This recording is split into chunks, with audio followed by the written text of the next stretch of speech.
I've taken a lot of time to observe young people. You know, the amount of detail, the amount of efforts they take to dress themselves up. In front of a mirror, there's a lot of attention that they give to themselves. Pay attention to details in the way they look to others. It talks about their identity, who they are, who they want people to see. At a much different setting, I've asked young people, so what do you think your life ambition is? What do you want to become? And all of them have told me they want to become a teacher, they want to become a doctor, they want to become an engineer, a police officer, a scientist, and all of this. A career is what they are trying to tell me.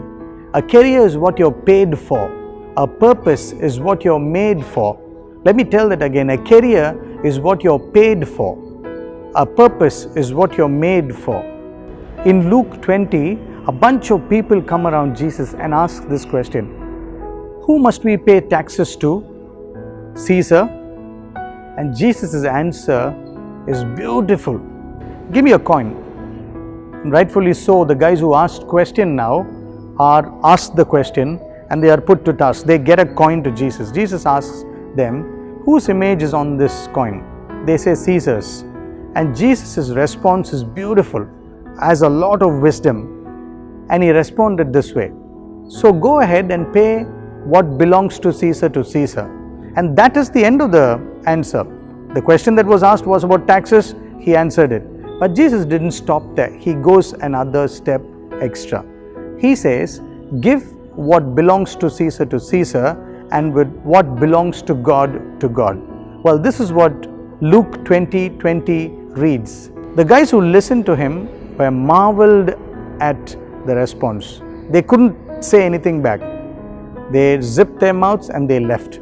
What was the transaction that was made there? Jesus very clearly said, whose inscription is on the coin? Whose image is on the coin? Caesar's. Therefore, you pay loyalty to Caesar's. The much deeper question that Jesus asked them was, whose image are you made on? Whose image are you carrying? And they, for a very well fact, they knew that they were made in God's image. They couldn't respond. The issue of identity that day was beautiful. God addressed saying, if the identity of this coin is based on the image that they carry, then the taxes have to be paid back to Caesar. If your identity and my identity is God's image on us, then our loyalty is to God. He made us. In Genesis, God made us in the image of Himself. In the likeness of God, He made us male and female. And today, even as you and I stand in front of the mirror, get ourselves ready every day, and we go out and we come, God calls us to understand and to remind us that you and I are made in God's image. Something very deep inside that no one else can steal. A world of makeup cannot rob this away. A world of who you are, who people think you are, cannot steal this away.